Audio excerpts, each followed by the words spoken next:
I'm going to sit up here so I have space. My name is Henry Harding. Thanks for having me, guys. I'm here to talk about the importance of online reputation and specifically our contributions to it through a site called Repper.com.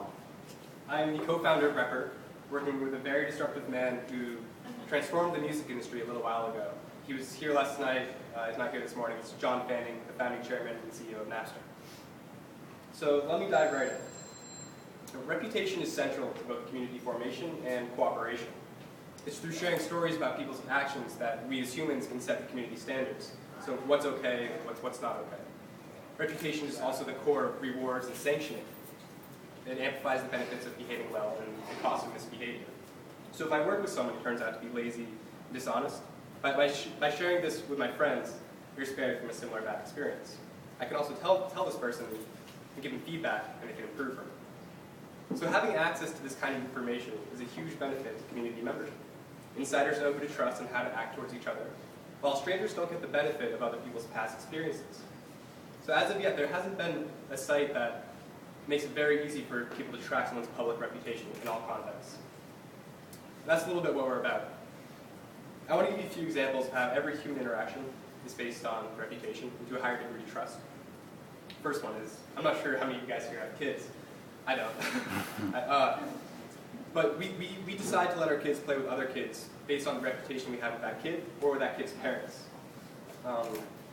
Again, I'm happy to say I don't have any kids right now, but I think we can all agree that one of the most important parts of raising any child is to surround that person with people you know and trust will have a positive impact on him or her. Another good example is you date people based on their reputation.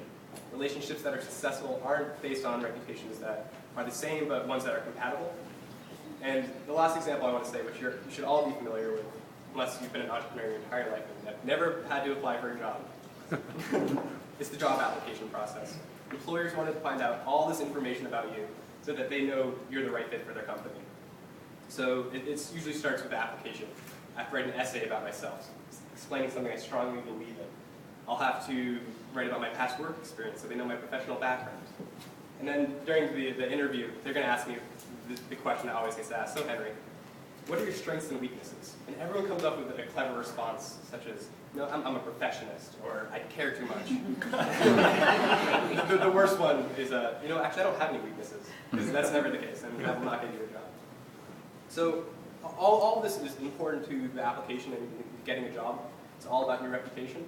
But the most important part of the application comes through the letter of recommendation or the phone call. Because that's where employers can find out that you are who you say you are. And we call that the back-end reputation.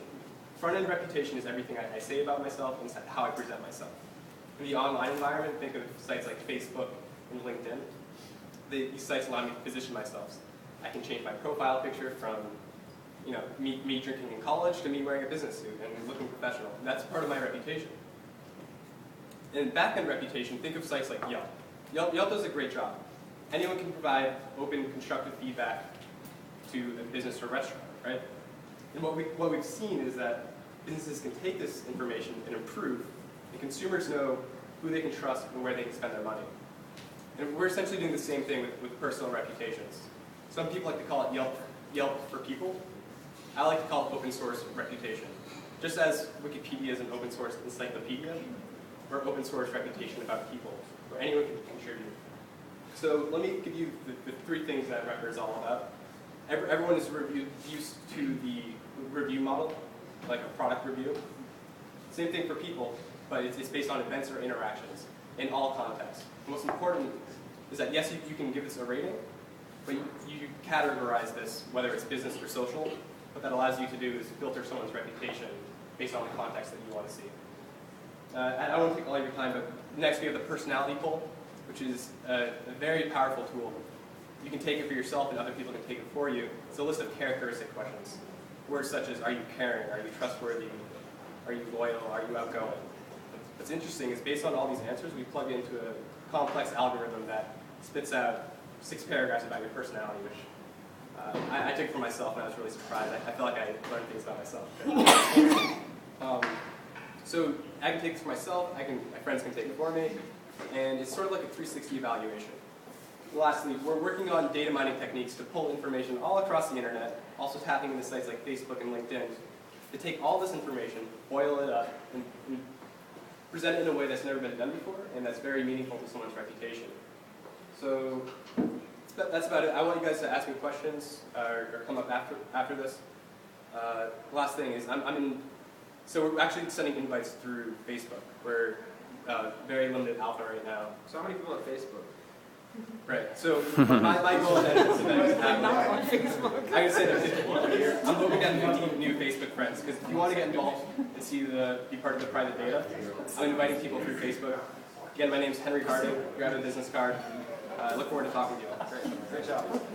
So to ask the nasty question, Yeah. how do you keep people from sabotaging one another? Exactly. Yeah, Yes. yeah. So that's the question that always comes up. Yeah. So just right. So just as Wikipedia has guidelines that prevent Wikipedia going in the wrong direction. And actually, I love the Wikipedia story because everyone said, Jimmy Wales, what are you doing? Like, you can't trust millions of unprofessional reviewers writing things. And of course, this is about people, but we do have strict guidelines. So it has to be objective to a specific event or interaction. It's not what you think about the person as a whole. Do you not make up an event or interaction? So, no. Well, so people can, you can dispute it. Yeah. And it's very easy for you as the profile owner to take something that's inaccurate. And so reviews also have to be constructive, offering some sort of advice of what went well, what could go better. Also a simple one, no name calling. And we can do that through a computer recognizing words that aren't appropriate. And the person is anonymous, or you put your name to... So another good question. Because you could say anything about Right, so anybody. actually, You want to trash them. so we offer both anonymous and real name, and I'll tell you why real quickly. Real name obviously gives you more credibility. You have to own up to your word, right? But say you wanted to write something about your boss. You don't feel comfortable doing that, right? Because there are potential real-life consequences. Anonymous, a little bit lack of credibility there, but an opportunity to say things that you really want to say. But we also, as a reviewer, you also have your own reputation based on the things that you've said. So if someone is there just to slander you, what chances are, first of all, it's not going to happen, but chances are that, talk to me after. Yes. But you can see every other review that a person has written to get a sense of their online behavior. Okay. So how does somebody handle, if they have been slandered, how do they repair their relationship? So I know there's a lot of Yelp issues with businesses that have people who slandered them and they don't feel it's justified, and there's been a lot of complaining that Yelp doesn't react to it appropriately or fast, or, there's just people trying to game the system.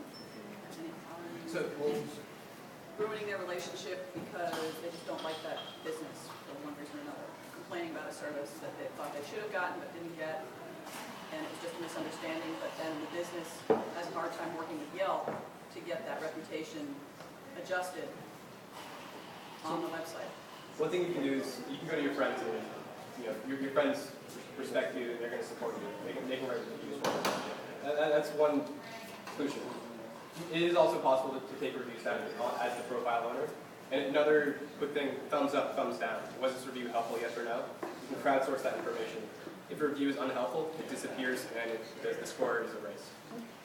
So, if they're two quick things. If your coworkers interacting, do they have any concern of this, label laws and stuff like that?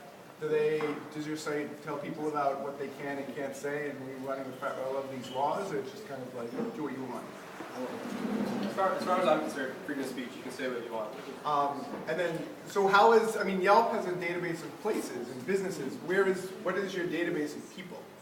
Our database of people? Where do you get do I just say, oh, I met Bob and I created Bob? So so again, invites are going after Facebook.